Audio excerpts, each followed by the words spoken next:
Corrían los primeros años de la década de los 70 y varios autores de bande dessinée, término con el que se conoce a los cómics en Francia y Bélgica, trabajan para diversas editoriales creando historietas de fantasía, western, aventuras y otros géneros como lo histórico, con guiones dirigidos principalmente al público infantil y juvenil. Este grupo de creadores comenzó a reunirse y así se gestó la idea de crear otro tipo de historietas, influidos principalmente por el movimiento de historieta underground o cómics estadounidense. Tenían una idea de lo que iban a contar, pero en vez de publicarlo en papel barato, pensaban hacerlo en uno de mejor calidad, con un formato más grande. Podrían ser historias autoconclusivas o serializadas. Vieron todo un campo para jugar con sus ideas en los terrenos de la ciencia ficción, pero tendrían carta abierta para abordar el género que quisieran. No habría censura en los desnudos, violencia o lenguaje, pues este nuevo material sería dirigido a un lector adulto. Así fue como los autores Moebius, Hewlett y Jean-Pierre Jeunet, junto con su director de finanzas, Bernard Farkas, crearon el sello Les Humanoids Associés, que publicó en 1975 el primer número de la mítica revista Metal Hurlant, que entre sus filas de artistas fundadores contó con nombres como Dexter D, Alejandro Jodorowsky, Enki Bilal, Hugo Pratt, Jean-Claude Gall, Richard Corben y Milo Manara. Saludos, queridos y queridas ficcionautas que ya empiezan a conectarse en esta tarde de hoy. Sean todos bienvenidos y bienvenidas a este su espacio en el cual, pues como siempre, traemos una revisión de expedientes para hablar de cosas interesantes. Y hoy el turno es para una de las más emblemáticas revistas antológicas que influenció y marcó muchísimo el derrotero de línea editorial sobre un género que pues en ese momento digamos que ya empezaba a gozar de cierta notoriedad. Bien, esto obviamente nos va a remitir a una Francia donde habían unos cambios socioculturales, donde se empezaban a notar la influencia justamente de la contracultura. Se empezaban a ver, por ejemplo, cómo el cine empezó pues a modificar, eh, digamos, el panorama, ¿no?, narrativo, con películas como 2001 al espacio, Planeta de los Simios, en fin. Bueno, entonces por aquí ya se conectan, por aquí ya está Carlos Clavijo. Hola, Carlos, bienvenido. También está Don J, Don Jairo Naranjo. El Facebook está como loco ese algoritmo. Pero bueno, aquí estamos entonces para que ya empiecen a convocar y rebotar el mensaje, la palabra. Metal Hurlant, ¿no? Metal Hurlant, ya ahorita vamos a hablar de qué significa este nombre. La ilustración de nuestra portada de hoy la desarrolla nada más y nada menos que el gran Philippe Druillet, ¿no? Como el directo competidor de Jean-Giraud Moebius, pero Moebius es Moebius, entonces ahí no hay nada que hacer, ¿no? ¿Cierto? Ya gana por default. Bien, entonces sin más preámbulos, pues iniciemos este periplo, este viaje, este paneo por lo que fue esta publicación, los autores que desfilaron en ella, obviamente vamos a hacerlo muy resumido, y cuál es, digamos, el desarrollo posterior, ¿no? Inclusive la editorial Norma ha sacado una colección justamente que tiene ese título, ¿no? Metal Hurlant, pero es más que todo material de Moebius, material que está disponible en Spooky House, con el buen J, que es un hombre de gustos refinados y que trae cosas muy chéveres. Entonces, si alguien quiere pasar y mirar en Spooky House, ahí encuentran cositas de Moebius. Ahorita vamos a hablar, ¿no? De eso. Dice Don J. Metal Hurlant es una gran muestra que los alcaloides pueden crear buenas cosas. Sí, señor. Claro que sí. Entonces, sin más preámbulos, pues arranquemos este periplo por Metal Hurlant. Metal Hurlant, básicamente nos remitimos, arrancamos en ese París de los años 60, un París donde la línea editorial, el mercado editorial, sobre todo de narrativa gráfica o lo que es bande dessinée, estaba muy orientado a ese público juvenil e infantil. Y tenían, digamos, como una estricta o una marcada tendencia a lo que eran los cómics del oeste, el cómic histórico, lo que era también el cómic de aventuras y ocasionalmente la fantasía, pero digamos que su fuerte era justamente lo relacionado con lo histórico y el western, ¿no? Y las aventuras. Entonces, digamos, en lo histórico, pues cabe destacar, ¿no? A René Goscinny y Alberto Uderzo con Asterix y Obelix, ¿no? Que eran justamente, pues, contar la historia de lo que ocurrió en Francia contra los romanos, pero desde un formato mucho más cómico, muy caricaturesco. Estaba Lucky Luke, que era una sátira, pues, al todo el tema del western. Estaba también, pues, la gran serie, ¿no? Digamos, el Teniente Blueberry, ¿no? Que hasta el día de hoy, pues, de cierta forma fue como lo que le dio a Moebius la estabilidad para poder hacer estas cosas chéveres, porque, digamos, Blueberry mantuvo a Jean Giraud, etcétera, y viceversa, ¿no? Y otros autores como Pierre Christine, ¿no? Que empezaron, pues, a guionizar historias para esas revistas, ¿no? Bueno, entonces acá tenemos qué revistas publicaban en esa época. Estaba Spirou, que era obviamente pues más tendencia muy infantil. Estaba Pilot, que era ya pues el público juvenil. Y pues obviamente digamos que el cómic de Tintín, ¿cierto? Va a generar una revista en Francia, ¿no? En París, que básicamente va a recopilar como esas aventuras, ¿no? Básicamente como este género de viajes intrepidantes y ese tipo de cosas, ¿no? Bien, entonces, bueno, ahí también lo que les digo estaba, digamos, el tema del western, ¿no? El cómic del oeste, con dibujantes como G.J. y otros tantos más, ¿no? Que de cierta forma, pues también marcan la tendencia. Y ahí es cuando se suma, pues, Jean Giraud, ¿no? Jean Giraud, digamos que empieza publicando en Pilot esta serie que fue escrita por Pierre Christine, que se llama El Teniente Blueberry, que es justamente una historia que ocurre en la Guerra de Secesión entre el sur y el norte, allá en Estados Unidos, ¿no? Curiosamente, pues Moebius nunca se desplazó allá cuando estaba desarrollando el cómic, fue hasta después cuando hizo su famoso viaje a México, ¿cierto? Pero bueno, ahí van a ver también como otros autores que se integran como en esta línea, inclusive, por ejemplo, ahí tenemos Archie Cash, que también es como en esta línea, inclusive el personaje, si de pronto ustedes ven las facciones, pues nos recuerdan, nos remite mucho a el actor Charles Bronson, ¿no? Digamos, Vengador Anónimo 1, 2, 3, 4, 5, 6, 7, bueno, todos los Vengadores que haya por ahí, ¿no? De paso acá, aprovecho para saludar a Fernando Plaistet, que ya se conectó, a Miriam Polacano y a Edwin Andrés Díaz. Hola, Edwin, bienvenido por esos lares, qué bueno tenerlos por acá. Bueno, entonces, eso era el mercado editorial, esa era como la línea editorial. Sin embargo, pues como estábamos también en la auge de la contracultura, se empiezan a crear publicaciones para adultos. Entre ellas estaba, por ejemplo, L'Echo de Savants, que era una revista que publicaba justamente pues cómics, historietas, pero ya con un tono más subido, más adulto, y también Harakiri. Harakiri va, digamos, a volverse más adelante Charlie Hebdo, ¿no? Digamos, semanario, esta publicación de corte satírico, caricaturesco, que, acordémonos, hace un tiempo, pues fue víctima de unos atentados, ¿no? Pero bueno, digamos que aquí Jean Giraud tiene la posibilidad de contar algunas historias, inclusive en Harakiri. Jean Giraud, que va a utilizar y va a adoptar un alter ego que después va a recuperar, que es Moebius, publicará una historia que se llama El Lubrico Crónico. Una historia donde el personaje básicamente pues tiene, vamos a decirlo como tiene que ser, ¿no? Tiene una erección permanente, no se la puede quitar y por eso pues empiezan a ocurrir una serie de situaciones, ¿no? Bastante jocosas. Moebius es muy, digamos, como gustoso del humor, ¿no? De las historias oníricas y fragmentarias y demás, ¿no? Entonces aquí empieza digamos, como ese trasegar de Moebius, ¿no? O sea, tímidamente porque pues estaba como Jean Giraud atado un poco al personaje de Blueberry. Pero como les digo, Blueberry financiaba a Moebius, ¿no?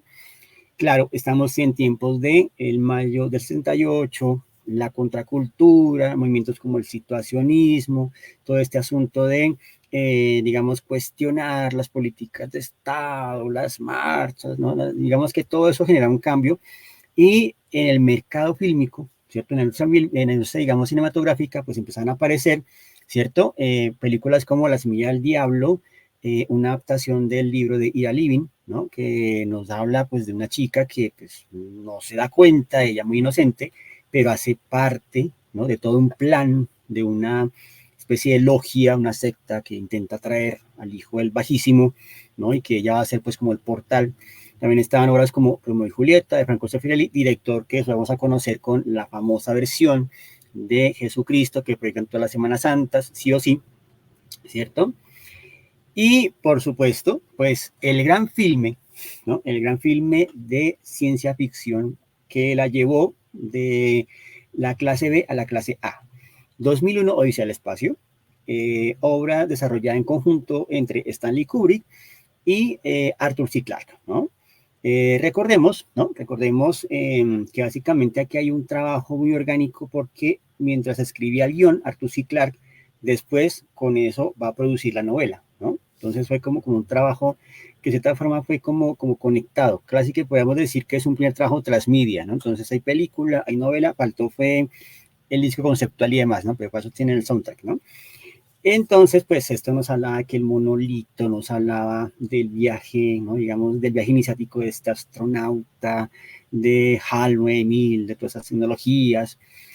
También, ¿no? Digamos que el mercado también abrió espacio para hacer una adaptación de un cómic de Jean-Claude Forest, denominado, conocido como Barbarella, que era como sci-fi erótica, ¿cierto? Y pues aquí cuenta con la actuación de Jane Fonda, obviamente pues una película que en su momento, ¿no? Digamos de forma soterrada, ¿cierto? Digamos como que colocaba ese picante sexual en el momento, ¿cierto? Y que de ahí pues obviamente van a salir nombres de bandas como por ejemplo Duran Duran y cosas como por ejemplo Aerosmith, ¿no? Cosas que, términos de los años 60 y claramente también la adaptación de una novela de Pierre Boulle.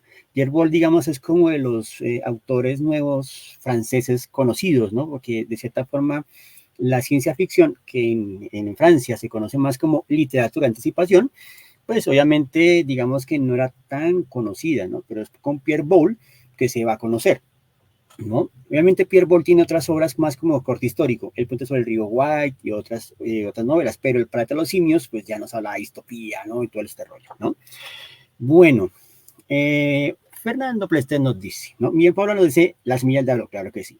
Fernando Plestes nos dice, Barbarella es tan extraña que parece una película erótica sin erotismo, pero ahí lo fascinante, ¿no? Por acá Alicia Torres, ¿cómo estás? Bienvenida. Qué bueno tenerte por acá. Y claro, también está obviamente todo este auge de la música del rock, ¿no? Básicamente el rock inglés, estadounidense, empezábamos a ver grupos como Rolling Stones con justamente el rock circus, ¿no? También, digamos, The Who con la ópera de Tommy, ¿no? Entonces, como que de cierta forma, los jóvenes ya estaban creciendo como lectores y necesitaban ya un espacio diferente, ¿no? Obviamente, en esa historia, pues sí, aparece este personaje, ¿no? Digamos, el psicomago chileno, radicado en Francia, pero también un tiempo en México, Alejandro Jodorowsky, que pues de cierta manera, digamos que se va a involucrar en esta historia justamente en el momento en que él desarrolla una visión totalmente megalómana de una gran película de 14 horas llamada Dune, ¿no? Inclusive reza el mito que él todo lo vio a través de un sueño. Él soñó que Frank Herbert le habló y le dijo, haz mi película, haz mi libro, ¿no? O mentiras, pues realmente el señor Jodorowsky estaba en Nueva York, entró en la librería y dijo, uy, esto tan bacano que es, ¿no? Pues Duna, ¿no? Y ahí pues empieza todo este cuento de Duna, ¿no? Claro, don J, sí señor, por aquí también saludo al maestro Marco Pinto, muy buenas noches.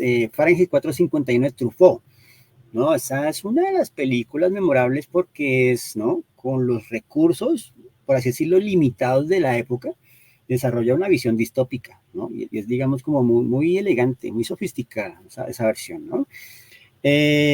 Así, sin leer el libro que va a ser la peli, total, ¿no? Entonces, bueno, eso ya lo vamos a contar más adelantico. Entonces resulta que en 1974 se reúnen cuatro personajes, ¿no? Se reúnen unos dibujantes, se reúne un guionista y se reúne un director financiero, básicamente un hombre de finanzas. Ellos son Jean-Pierre Jeunet, un guionista excepcional que nos va a dar unas obras bien interesantes, Philippe Drulet, que pues empezó trabajando muy de la mano de el cine, hacía, digamos, producción para cine, hacía, digamos, ilustración editorial, bueno, era un hombre muy recorrido. Jean Giraud, Moebius, por supuesto, y Bernard Farkas, que era justamente como el músculo financiero, ¿no? Básicamente este era un empresario que dijo, bueno, estos muchachos tienen como una idea interesante, yo como que me le mido, vamos a invertir en esto. Entonces tenían los ingredientes necesarios para emprender, ¿no? Una aventura editorial sin parangón, una aventura editorial sin precedentes en ese momento, ¿no? Ellos básicamente dicen, pues nosotros no somos humanos del todo, pues de cierta forma somos como los incomprendidos, como que los marginados, ¿no? Los outsiders. Entonces, a partir de esa idea es que dicen, nos llamaremos Les Humanoids Associates, ¿no? Y ahí tenemos una imagen que crea el mismo Moebius, donde vemos, ¿no? Este volardo, ¿no? Este monumento, y vemos ahí a unos 4 espíritus, ¿no? Que son inclusive los apellidos, ¿no? Druillet, Moebius, Dionnet y Farkas, ¿no? Entonces ellos fundan este grupo. Posteriormente vamos a conocer también este identificador, este logo, que básicamente son como estas 3 caritas, ¿no? Básicamente son como estas expresiones, ¿no? Y pues esto se va a convertir en una editorial bien interesante más adelantico. Bueno, por aquí saludamos a mi hermano Daniel Mauricio, bienvenido.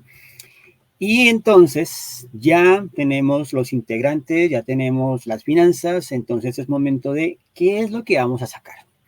Y es ahí cuando dicen, vamos a hacer una revista de buena calidad, que tenga unas condiciones que sean historias autoconclusivas y que la persona, cuando adquiera el material, pues no solamente haya un estilo, sino varios estilos, que vea diferentes formas de ver la ciencia ficción y el terror y la fantasía. Entonces, ¿cuál va a ser el nombre?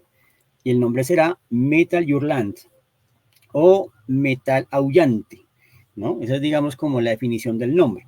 Metal Your Land, digamos que fue un nombre que se adaptó perfectamente en Bélgica, en Alemania, en España, ¿no? Particularmente, y en Estados Unidos, básicamente va a tener un cambio y va a ser heavy metal, ¿cierto? Pero esa va a ser ya, digamos, como esa continuación, ¿no? De Metal Your Land. Bueno, Metal Your Land, entonces, aparece en el mercado, digamos que tenía un costo, digamos, bastante alto para las otras revistas que salían, pero obviamente la calidad lo meritaba. La primera portada obviamente la va a hacer el señor Moebius, el cabezote, o sea, la cabecera, ¿cierto? Pues digamos que va a tener esta letra hecha a mano, rotulada, donde vemos pues obviamente como ese énfasis de reflejar el metal. Básicamente vemos como las tuercas, ¿no? Digamos como ese metal forjado, ¿cierto? Y ahí tenemos que esta publicación inicialmente era trimestral. Cada 3 meses sale la revista, o sea que al año tendríamos 4 números, ¿no? Y eso, pues de cierta forma, uno más o menos puede cumplir como esa cuota, ¿no? Ya muy diferente al mercado estadounidense, que como es una revista mensual, el ritmo de trabajo es mucho más elevado. Y eso hace que no siempre se tenga un buen control de la calidad del trabajo, ¿no? Digamos que si ustedes ven, digamos, hay series regulares en Estados Unidos, en el mercado estadounidense, que empiezan con un buen nivel porque se preparan con antelación. Pero ya luego le dicen al dibujante, hermano, tiene una semana para hacer todas las planchas a lápiz y aquí le damos una semana para el de tintas y el otro para colorear, ¿no? En fin, ¿no? Bueno, don J nos dice, ¿será una mala teoría decir que la línea Vértigo vino de por acá? Yo pensaría que tiene mucha conexión, sobre todo porque acordémonos que Marvel Comics va a desarrollar una línea para adultos que es Epic. Y Epic va a tomar material de Metal Your Land y lo va a publicar en forma, digamos, de ediciones especiales. Entonces ahí aparecerá el Incal, van a aparecer Metabarones, van a aparecer otras cositas de Metal Your Land como Epic, ¿no? Entonces probablemente esa influencia conectaría más adelante con Karen Berger y la línea Vértigo. Pero sí, no, yo coincido que sí puede haber una conexión muy cercana, ¿no? Ahí tenemos entonces los 2 primeros números, portada inicial Moebius, segunda portada Philippe Druillet, ¿no? Ahí ustedes pueden ver como las diferencias, ¿no? De estos 2 artistas. Y pues más adelante el cabezote va a ir cambiando, inclusive más o menos hacia el año 2000, 2002, empezó nuevamente como a publicarse el material de Metal Your Land, ¿no? Hasta se hizo una serie, ¿no? Ahorita vamos a hablar de eso más adelantico, ¿no? Bueno, Esta revista, digamos que empezó a ser notoria justamente por los artistas que la integraban. Entonces, en primera línea, pues obviamente vamos a tener a el artista Richard Corbin, cuyo estilo es muy particular, es un estilo atípico, ¿no? Y de cierta forma, pues Richard Corbin estaba como muy inspirado en todo lo que estaba ocurriendo a nivel de lo que es la fantasía épica, ¿no? La espada y brujería, del cual pues obviamente digamos que en ese momento estaba digamos como en auge Conan el Bárbaro, estaba también por ejemplo Farfat y Ratonero Gris, ¿no? ¿Cierto? Y con Corben va a pasar algo muy particular y es que él va a aparecer en la revista Metal Hurlant con una historia que comienza, digamos, en una publicación, digamos, de corta duración y que luego traslada justamente a las páginas de Metal Hurlant, que es Den, ¿no? Entonces, Den, ¿de qué nos habla Den? ¿No? Entonces, Den básicamente nos va a llevar, ¿cierto? Perdón, se me adelantó aquí el cassette. Den básicamente nos lleva a un programador, un ingeniero que habita en Kansas y pues básicamente él vive pues en un mundo pacífico, un mundo tranqui, pero por un vórtice espacio-tiempo, David Ellis Norman pasa de esa tranquila Kansas a ese mundo de violencia, aventuras, de bárbaros, de horribles monstruos y por supuesto mujeres con pechos enormes, ¿no? En el traslado, justamente nuestro amigo, ¿cierto? Davis Ellis Norman, que ya va a ser conocido como Den por sus iniciales, en ese traslado la apariencia va a cambiar. Entonces ya no es desgalamido, flaquito, sino ahora es fornido, pecho, digamos, con músculos, ¿no? ¿Cierto? Y sin un pelo, ¿cierto? Casi que podríamos comparar esta situación con la nueva versión de Jumanji donde aparece La Roca, ¿cierto? Donde tenemos a este chico de colegio que cuando se mete al Jumanji, ¿no? Pues digamos que ya se vuelve fornido y tiene una mirada penetrante, ¿no? Entonces, el Doctor Stone, ¿no? Más o menos eso es lo que le pasa a Ben, ¿no? Sí, es un trabajo interesante y de cierta forma pues está muy inspirado también en toda esa atmósfera que se respiraba de lo que era el arte fantástico. Recordemos que esto también tiene, digamos, como una clara referencia de Frank Frazetta, de Boris Vallejo, San Julián, ¿no? Que son como estos grandes ilustradores de este género, ¿no? Este género o este tipo de ilustraciones que siempre nos llevan como a esos mundos, digamos, hostiles, salvajes, ¿no? Y pues de cierta forma siempre como con unas composiciones en triángulo áureo, ¿no? Bueno, entonces ahí en Den, pues digamos que las aventuras van a comenzar en 1976, más o menos como hasta el 82. Y aquí, pues digamos que Corben, ¿no? Combina una serie de cosas, ¿no? Y es como les digo, un dibujo atípico. Recordemos que Corben también se va a reconocer por sus adaptaciones de Lovecraft, del Edgar Allan Poe, y también intervino algunos números de Hellboy, ¿no? Digamos que ahí también tiene una conexión. Entonces, este es uno de los autores con los que empezó esta revista, ¿no? Obviamente, digamos que Jean Giraud o Moebius va a tener un espacio bastante amplio, es como el que más publicó dentro de Metal Hurlant. Digamos que su obra más representativa y un poco también como captando el espíritu de la época es el Garaje Hermético, pero también va a tener Arzac, va a tener Lúbrico Crónico y otras cuantas más, ¿no? Que están, como les digo, recopiladas en estas ediciones que sacó Norma Editorial, ¿no? Hablemos justamente del garaje hermético, ¿no? ¿Qué es el garaje hermético? En principio, el garaje hermético fue un experimento que Moebius hacía de forma totalmente independiente, o sea, él básicamente tenía un cuaderno, y en ese cuaderno él iba garabateando, él iba dibujando cosas que le iban saliendo, y Dionet, que era como el editor de la revista, conoce este cuaderno, y pues digamos que de cierta forma dice, bueno, pues voy a escanear unas paginitas de esto y lo publicamos a ver qué, ¿cierto? Y pues resulta que la historia flipó. La gente empezó a pedir más del garaje hermético y fue cuando Mobius pues tuvo que empezar a mirar, bueno, cómo lo de continuar esa historia, ¿cierto? El nombre de la historia tiene que ver con un asteroide que dentro tiene 1000 mundos, tiene diferentes dimensiones, ¿sí? Y allí vamos a conocer al Mayor Grubert. Mayor Grubert ¿no? Tiene, digamos, pues como esta pinta, esta apariencia de este soldado colonial británico. Y pues básicamente la historia empieza justamente como con un mecánico que tiene un accidente en una nave y pues cómo eso los va a motivar, los va a llevar pues a encontrar los repuestos y esto va a convertirse como en un periplo. Y también vemos pues una interesante variación de dibujo por parte de Moebius, ¿no? Pero sin embargo mantiene justamente como esa referencia naturalista, esa referencia realista, dándole una veracidad. Además que Moebius es, digamos, como uno de los artistas más, digamos, que influenció más, digamos, a quienes querían dibujar, ¿no? Inclusive había muchos dibujantes noveles que mandaban sus historias a Metal Hurlant y todos coincidían, ¿no? En que de cierta forma tenía como muy estilo Moebius, o sea, el man influenció. Inclusive uno de estos jóvenes que mandó trabajos a Metal Hurlant era un desconocido Enki Bilal, ¿no? Que básicamente decía, no, chico, crece un poco más y tal vez después te debemos publicar Metal Hurlant, pero bueno, él fue uno de los que mandó pruebas de línea a Metal Hurlant para ver si le dejaban algo de trabajo, ¿no? Entonces, aquí vamos a ver pues como esa colección de referencias que va a tener Moebius con todo lo que ya ha trabajado en Teniente Blueberry, pero también incorporando el simbolismo, también incorporando el surrealismo, los viajes astrales, todo ese tipo de conexiones, ¿no? Y básicamente la historia, por así decirlo, sería muy visto como una especie de collage, ¿no? Como una especie de CUDAP. Es decir, digamos que la continuidad está dada más bien es por el mayor Gruber, pero realmente, ¿no? Digamos, esto, ¿no? Digamos que va a ser como un viaje psicodélico, un viaje lisérgico, totalmente, ¿no?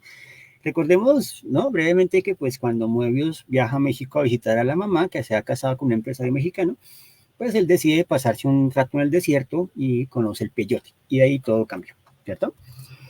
Eh, cada, digamos que esta historia se publica en 30 entregas.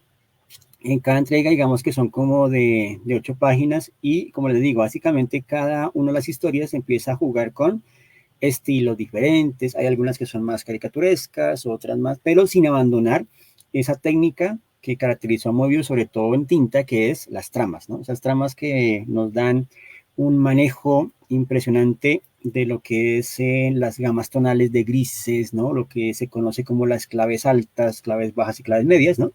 Que es un término con el que, digamos, el ilustrador controla la atmósfera, ¿no? Entonces, digamos, las claves medias es cuando estamos viendo grises, ¿no? Toda la imagen en grises. La clave alta es cuando hay más dominio de la luz, más dominio del blanco.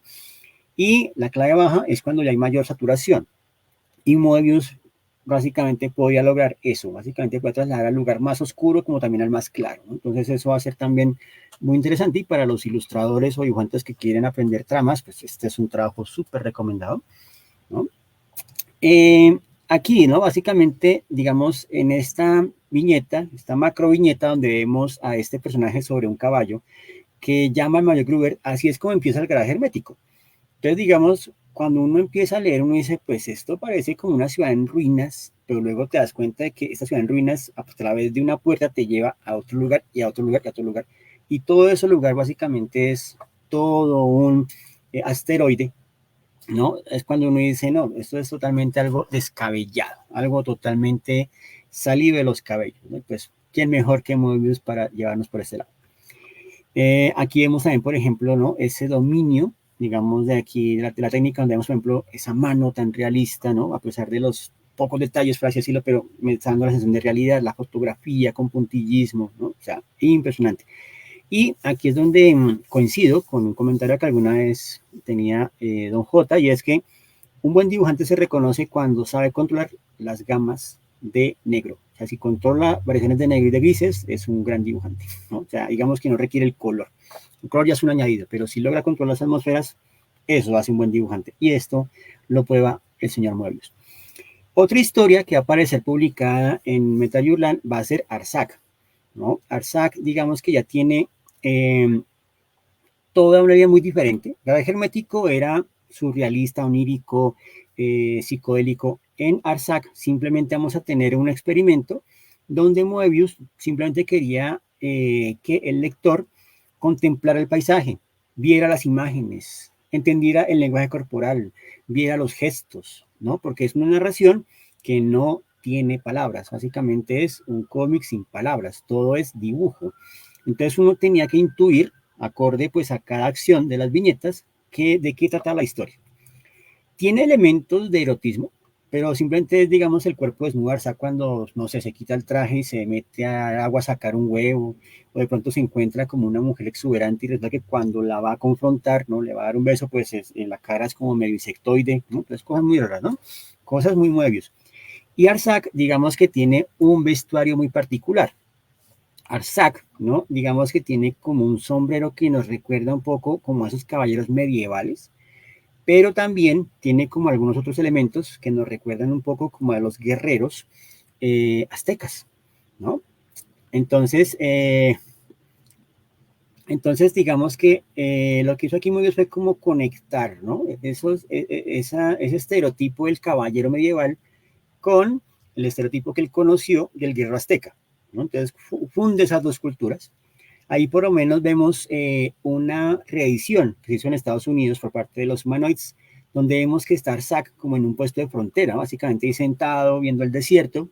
Esa imagen, digamos que es como autorreferencial, ¿no? Así era Moebius allá cuando estuvo en México, ¿no? No, tranquilo, don J, no se preocupe, ¿no? Digamos que Arzac no es pato. Además que, digamos, el relato a veces es tan fragmentado, es tan fracturado que uno, pues realmente tienes que dejarse llevar, ¿no? Digamos que no siempre hay una lógica, ¿no? Y como les digo, pues básicamente lo que le interesaba era aquí era más el lenguaje corporal, ¿no? El lenguaje, digamos, del gesto del personaje, la atmósfera, los paisajes, ¿no? Y que la gente pues conectara más bien, ¿no? Miriam, esta referencia es muy interesante, digamos que no directamente participa, pero digamos que se interviene en algunos diseños de una de la última historia, la de Tarna, ¿no? La guerrera, ¿no? Inclusive que tampoco se comunica, ¿no? Ya se comunica con el lenguaje corporal, ¿no? Entonces creo que sí hay una conexión, pero creo que él trabaja más como en la preproducción, ¿no? Bien, aquí tenemos otras páginas de Arza. Entonces, aquí, como les digo, para el experimento era jugar con las expresiones, con el paisaje, además que es un mundo atemporal, o sea, es un mundo generalmente como que no obedece a una línea particular del tiempo y el espacio, sino es un mundo atemporal. Y eso también le da como ese sabor, ¿no? a la serie. Claramente, una de las historias que también se va a publicar aquí va a ser nada más y nada menos que el Incal, ¿no? El Incal se empieza a publicar en los 80s y recordemos que el Incal son los conceptos que desarrollaron Jodorowsky y Moebius en Duna, después de ese storyboard de 1000 páginas para las 15 horas de filmación, ¿cierto? Entonces, como esos recursos, esos conceptos, él los va a traducir justamente a esta línea, ¿no?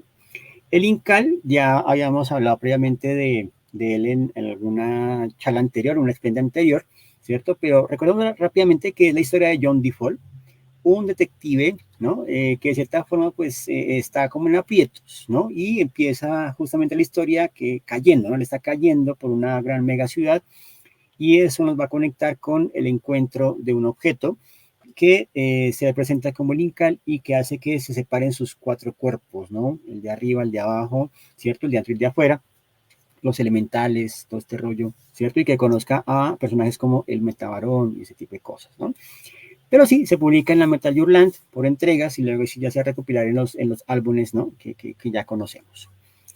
Bueno, como les decía, ¿no? Enki Bilal empieza pues enviando pruebas, ¿no? Enviando historietas cortas a Metal Hurlant a ver si le publicaban algo y pues resultó que en un momento dado, gracias a otro guionista que era Pierre Christine, con el que hacen álbumes como El Navío de Piedra, ¿cierto? Y La Ciudad del Olvido, se empieza a dar a conocer, ¿no? Y ya empiezan a tenerle como más respeto. Entonces dicen, bueno, ya Bilal está bien. No insistan más, venga, vamos a publicarle algo. Con Jean-Pierre Dunet van a crear una historia, bueno, aquí una breve biografía de Bilal, ¿no? Básicamente él nace como Ernest Vilanovic en 1951 en Belgrado, es de madre checa, padre bosnio, y ahí tiene su primer contacto con la pintura, ¿no? Inclusive él participa pues en un mediometraje, en El Papá, trabaja en un mediometraje que se llama West Side Story, Yugo Socialista, ¿no? Y tiempo después, ¿no? Digamos que en la revista Pilot, en el 72, va a publicar como su primera obra, que es Le Vol Maudit, ¿no? Obviamente, digamos que las primeras obras de Bilal están muy caracterizadas por el trabajo de tramas, de blanco y negro, pero Bilal vamos a conocerlo más adelante con esa técnica de intervención fotográfica, collage, acrílico, lápiz, grafito, ¿no? Lápiz pastel, ¿no? Entonces una técnica que ya se vuelve muy, muy de él, ¿no? Bueno, la historia con la que vamos a conocer a Enki Bilal en las páginas de Metal Hurlant es nada más y nada más que Exterminador 17, ¿cierto? Entonces la pregunta, ¿cierto? Será, bueno, de qué va Exterminador 17, ¿no? Básicamente tiene que ver, ¿no? Y de cierta forma, digamos, hay algunos que dicen pues que esta obra tiene una clara referencia, ¿no? Eh, de pronto, suenan los androides con ovejas eléctricas, ¿no? De pronto de Philip K. Dick tiene como toda esta vaina de los simulacros, de los autómatas, ¿no? Que son como más humanos que lo humano, ¿cierto? Y básicamente, pues el cómic habría de esta forma, ¿no? 16 intentos, 16 prototipos, 16 fracasos. El 17 fue el primer modelo operacional. También fue la última experiencia en la que se utilizó sus propias células. Ese androide es bastante más que una imitación. Es él mismo. Joven, cuando tenía 30 años, ahora puede comprender usted su emoción al volver a verlo precisamente hoy, ¿no? Y es una obra, digamos, casi que, digamos, avant-garde, ¿no? Muy, muy vanguardista dentro de ese momento, ¿cierto? Y tiene que ver con elementos muy asimovianos, ¿no? La estética que más adelante va a tomar ya cyberpunk como tal, ¿cierto? Pero básicamente es eso, ¿no? Digamos como una gran guerra donde vamos a tener, ¿no? Digamos, unas confrontaciones y pues el Exterminador 17 básicamente como que ha venido a cumplir ese rol, ¿no? Dice acá, según Jodorowsky dice que el Inca, los Metadrones, los Tecnopadres son el Padre, el Hijo y el Espíritu Santo, eran los creadores del universo. Bueno, claro, pues ¿qué más le podemos decir a un tarotista profesional, ¿cierto? Y aquí pues vemos a ese Bilal, ¿cierto? Digamos de las tramas, ¿no? Aquí vemos, por ejemplo, inclusive cuáles han sido ya como las reediciones que han sacado de esta obra, ¿no? Inclusive hay un álbum en español, ¿no? De Metal Hurlant, que es este 17, ¿no? Y básicamente vemos como esa escena. Ahí ven algo que me parece muy particular y que puede ser benéfico y no tan benéfico en lo que es el tema de la reedición, ¿no? Que es justamente como el cambio de colores. Fíjense, por ejemplo, en la portada que tenemos a la izquierda, donde tenemos como esos colores propios de la época, esos colores dados a partir de los matices de la pintura opaca, la pintura acrílica, ¿no? Las tramas. Pero ya cuando tenemos toda esa intervención digital, ¿no? El Photoshop, los brillos, ¿no? Digamos que puede que el color realce, ¿no? Pero también hay que ver, ¿no? Hasta qué punto esto puede beneficiar la obra, ¿no? Le cambia el color, ¿sí? Eso ocurre también con el Incal, ¿no? Creo que una versión muy bella es la que sacó Reservoir Books, ¿no? Reservoir Books es como el material, ¿no? Inclusive esta edición contiene un epílogo de Jodorowsky explicando todos los conceptos del Incal, pero esa edición tiene un color que me parece como muy cercano al original. Norma sacó una edición del Incal, pero con color digitalizado, ¿no? Entonces ahí, ¿no? Como dice John Jairo o Don J, ¿no? ¡Qué sacrilegio le cambiar el color! ¿No? Pero esta historia de Bilal es bien interesante. Y claramente en las páginas de Metal Hurlant va a comenzar una de las grandes epopeyas, ¿no? Del señor Enki Bilal, que es la trilogía Nicopol, ¿no? El nombre pertenece obviamente a Alcide Nicopol, un astronauta que ha sido condenado a 3 décadas en criogenia, ¿no? ¿Por qué? Por desertar, ¿cierto? Porque estamos hablando de que estamos en un mundo, una Francia, una Francia que es una región autónoma, inclusive hay como un dictador que se llama Chablanc y que tiene ínfulas, ¿no? De medio Napoleón, medio Mussolini, y este emperador, ¿no? Autoproclamado, por cierto, recibe la visita de unos alienígenas, una nave espacial en forma de pirámide, que llega a la Tierra y pues básicamente quieren hablar con Chablanc. Estos alienígenas básicamente tienen la configuración, tienen la forma de los dioses egipcios, ¿no? Entonces ahí está Bastet, Anubis, Horus en particular. Y la primera línea narrativa, la primera trama que hay en la historia es justamente esta negociación entre la pirámide y Chablanc, ¿no? Que de cierta forma Chablanc dice, listo, les voy a dar todo ese combustible que quieren, pero a cambio quiero que me den la inmortalidad, ¿cierto? La otra línea es justamente la de Horus, ¿no? Que Horus de cierta manera tiene ya otros fines, ¿no? Y es cuando se cruzan con Nicopol y Horus le pide que sea su huésped, ¿no? Que lo pueda transportar en la Tierra, ¿cierto? Para poder entender, ¿no? Digamos, qué ha cambiado en la humanidad después de 3000 años que no venían a visitar, ¿cierto? Bueno, por acá tenemos a, saludo a Andrés Mauricio Cabrera, viejo Poison, un abrazo hermano. Por aquí, Marco Pinto, Nico Paul, tiene unas ilustraciones en cada viñeta, de esa es la película Inmortal, sí, Immortal Adviten, ¿no? Una película dirigida por el mismo Enki Bilal, ¿no? La trilogía se compone de 3 álbumes, ¿no? Entonces, La Fe de los Inmortales, La Mujer Trampa y Frío Ecuador, ¿no? Cada uno de ellos maneja una temporal distinta. Entonces, el primer tomo nos ubica en esta Francia, esta región, digamos, como autónoma, con este autoproclamado dictador. La segunda, La Mujer Trampa, nos lleva como a Londres, ¿no? En el 2050. Y la última, Frío Ecuador, nos lleva como a África, ¿no? ¿Sí? Sí, don J, Inmortal Advitam, pésima película, pero esa fotografía, o sea, visualmente es una locura. Entonces, bueno, ahí vemos cómo Bilal empieza a integrar o a darse esos pasos de ese cambio de técnica de las tramas moebiusianas a ese estilo Bilal.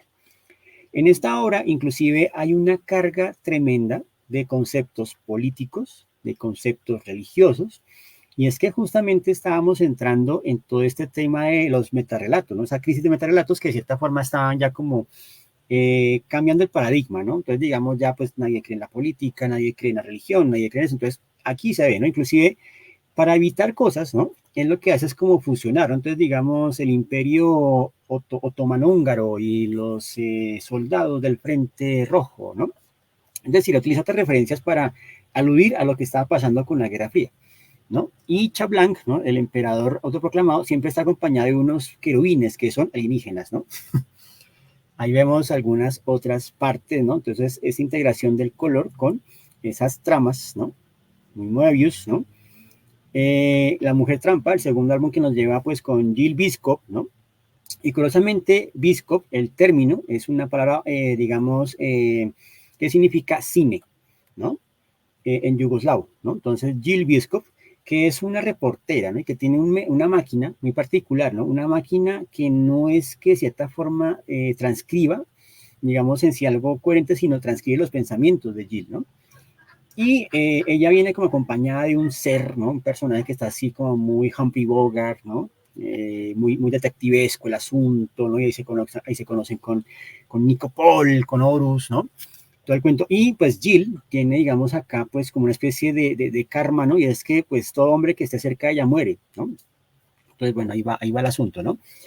Ahí vemos, ¿no? Por ejemplo, hay unas guerras, ¿no? Unas guerras que son como las guerras del huevo, donde vemos, por ejemplo, a estos cruzados otomanos, ¿no? O sea, una combinación de conceptos, pero eso es lo interesante, por ser un cómic adulto, ya se pueden abordar estos temas, y como al principio la regla es no hay censura, pues aquí Bilal se despacha con lo que él piensa del concepto, del momento histórico que están atravesando, ¿no? Free Ecuador, digamos que va a tener ya un cambio porque va a meterse muchísimo con el lenguaje cinematográfico. Y es porque Enki Bilal empieza a incursionar en el cine, ¿no? Él tiene 2 películas, ¿no? Tokyo Hotel y, no, ¿cómo es? Bunker Palace Hotel y Tokyo Moon.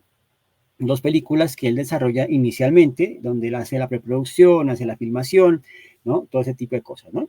El dibujo aquí en La Mujer Trampa ya empieza a cambiar, ya empieza como a tener esa identidad muy Bilal, ¿no? Que es muy interesante, ¿no? Y en Free Ecuador es donde ya conocemos a ese Bilal que ya se desprende, ¿no? de esa referencia a Moebius y ya empieza a ser Bilal. Inclusive vemos también unos estereotipos muy marcados de él, ¿no? Digamos unos personajes, ¿no? Unas facciones que uno ya dice son muy Bilal, ¿no? O sea, ustedes ven cualquier cómic de Bilal y uno dice, sí, esos son sus actores, ¿no? Ya tiene sus fetiches por ahí, ¿no? Dice por acá Marco, el maestro Marco, tremendo dibujo de Bilal a lápiz, ¿no? Y pasteles y guache, gran formato, sí, él le gusta dibujar gran formato. Y Frío Ecuador, pues nos va a llevar justamente a este mundo muy África, ¿no? Desierto, inclusive hay como una especie de deporte que es boxeo y ajedrez al mismo tiempo. En fin, cambiamos de línea. Animal Z es buenísimo, sí, don J, coincidimos. Animal Z es una obra ya muy madura. Siguiente en la lista, Philippe Drulet, ¿no? Con una historia que se titula Lone Sloan, ¿no?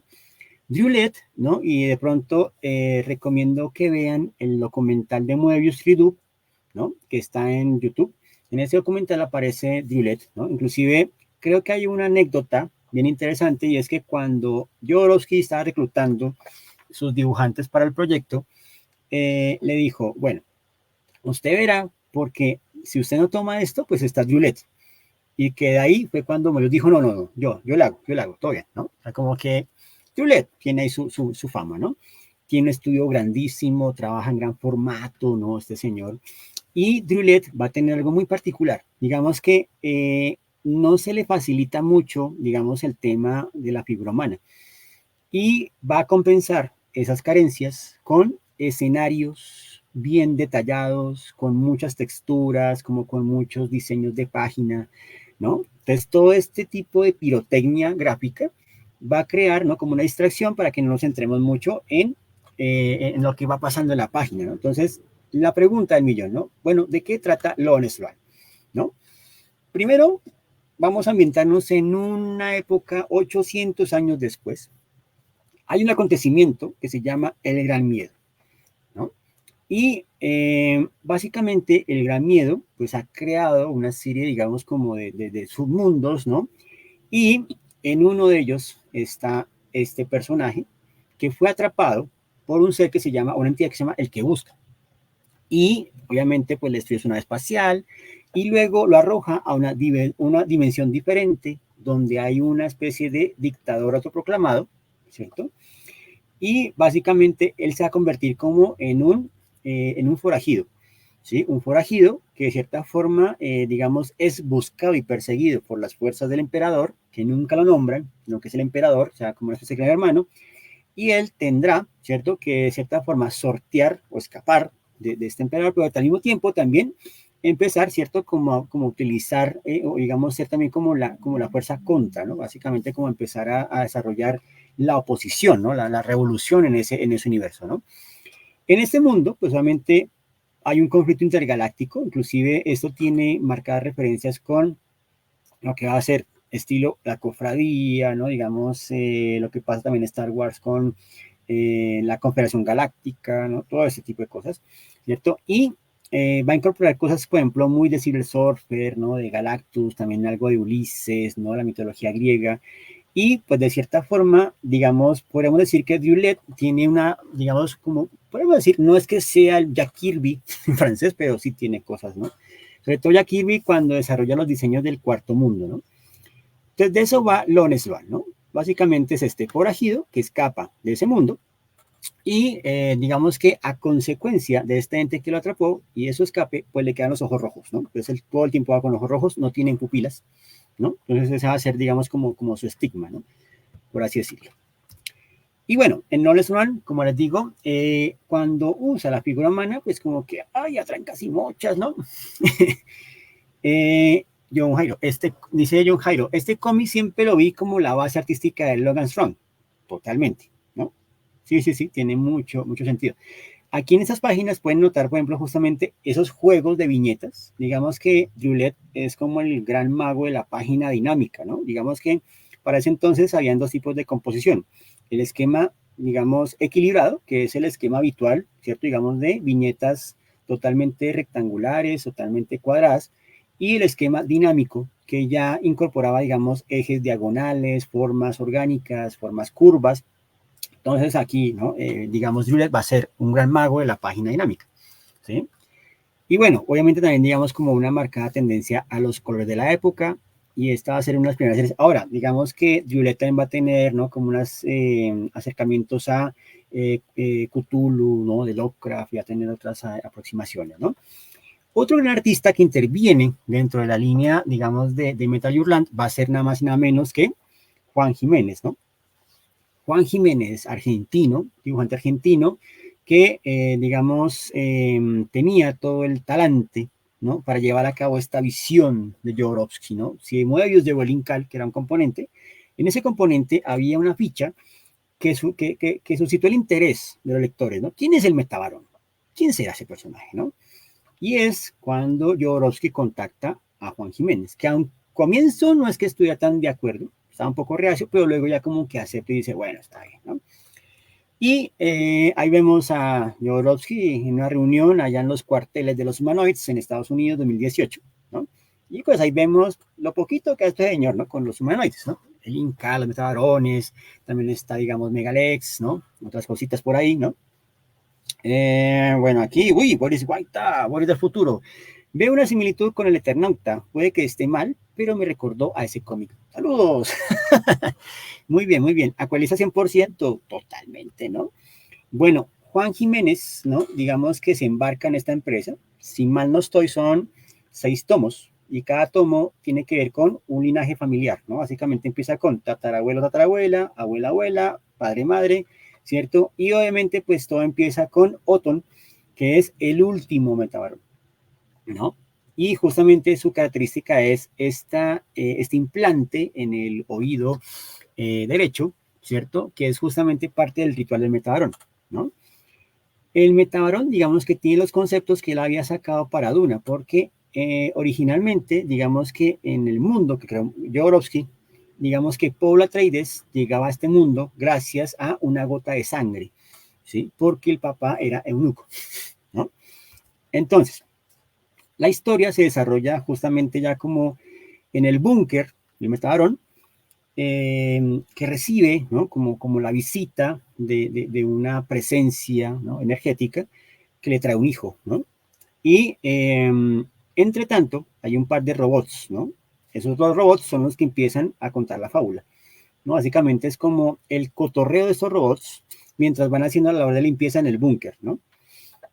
Y ahí entonces nos hablan de tatarabuelo, de honorata, ¿no? De todo lo que cada uno ha ido perdiendo, ¿no? Inclusive hay uno de los metabarones que obviamente pues como tenía poco peso, pues tuvieron que hacerle unos pies de metal, ¿no? En fin, esto nos da cuenta también un poco de esa preocupación o esa intención que siempre ha tenido Jodorowsky de conectar mucho el linaje familiar, ¿no? Y inclusive hay una novela que él escribió que se llama Donde mejor canta un pájaro, que es justamente una revisión genealógica desde sus, digamos, ancestros, ¿no? Que emigraron de Ucrania a Argentina y cómo empezó la vida de su familia allí, ¿no? Inclusive dentro de la historia hay, digamos, un familiar que se quiere volverse el mejor zapatero de toda Argentina, ¿no? Hay una nota con el Corán, bueno, un montón de cosas, ¿no? Entonces, algunos conceptos que también había desarrollado Chris Frost, ¿no? El otro ilustrador que hizo toda la parte de diseños de naves, también se incorpora acá, ¿no? Jiménez adopta mucho los diseños de Chris Frost y nos va a llevar, por ejemplo, este tipo de naves, ¿no? Que son, digamos, como tomadas de formas animales, ¿no? Ahí podemos ver un pez espada, pero pues básicamente en esta apariencia metálica, ¿no? Ya coge ese aspecto de nave, muy orgánico, ¿no? Eh, que inclusive eso también era como el aspecto que le daba Chris Frost, ¿no? A estas naves, ¿no? Y claro, todo este universo, todos los personajes, ¿no? Es una mega obra y pues actualmente, ¿no? Ya se consigue la edición, digamos, total, ¿no? Básicamente el integral de los metabarones, ¿no? Que de cierta forma, pues, digamos, es ya una de las piezas, ¿no? Que uno tiene que tener ahí, sí o sí, ¿no? Eh, Jiménez con un súper gran talento para las escenas de batalla, el lenguaje corporal, ¿no? Además, porque él venía a trabajar con As de Pique, que es una historia de Segunda Guerra Mundial con aviones, ¿no? O sea, era un maestro, ¿no? De todo este tipo de desarrollos técnicos, ¿no? Impresionante, ¿no? Ahí tenemos justamente el ritual donde el Metaron, ¿no? Digamos que están en este punto de darle el implante a su hijo, ¿no? Entonces vemos pues como cada uno pierde una parte del cuerpo para tener el poder del Metaron y otra parte del ritual justamente es enfrentarse en batalla con el padre, ¿no? Y él no quiere eso, ¿no? Digamos que Otton dice yo no quiero eso. Otro ilustrador que también interviene en esta revista va a ser Philip Casá, ¿no? Y Philip Casa, digamos que es más un dibujante onírico, tiene un estilo totalmente diferente, una anatomía también muy propia y un estilo también de color que lo hace muy, muy particular, ¿no? Entonces, veamos, por ejemplo, justamente esos mundos fantásticos, ciencia ficcionales, ¿no? Va a crear también historias como muy en lenguaje silente, o sea, nada de texto, todo visual, y también pues va a tener como un alto componente, ¿no? Digamos, de todas esas referencias, ¿no? Digamos, de la cultura pop del momento, ¿no? También, ¿no? Digamos que va a tener esta influencia de la trama Moebius, ¿no? Eh, pero digamos que aquí uno empieza a notar que hay como una personalidad, ¿no? En el lenguaje, en lo que es la figura anatómica y el color. El color que tiene este señor es único, o sea, es como su huella. Básicamente uno dice, uy, esto es muy casa. Inclusive cuando trabaja en opacos, en acrílico, él utiliza unas tonalidades, digamos, para dar brillos, semitonos, sombras, pero lo hace de una forma muy equilibrada. O sea, realmente ese señor conoce muy bien del color. Si quieren ver referentes de color, este señor es la clave, ¿no? El señor. Bien, ahí por ejemplo tenemos todo ese estilo también, digamos, de blanco y negro. Ahí como pueden notar, ¿no? Digamos que esas anatomías que él desarrolla también son muy propias y eso es también un poco lo que nos va a dar Metal Hurlant, ¿no? Digamos como que nos va a sacar un poquito de todos esos estereotipos tan marcados, inclusive digamos que la gran meta de ellos, ¿no? Como colectivo y en la revista, era justamente hacerle frente a ese mercado, ¿no? Avasallante de superhéroes, ¿no?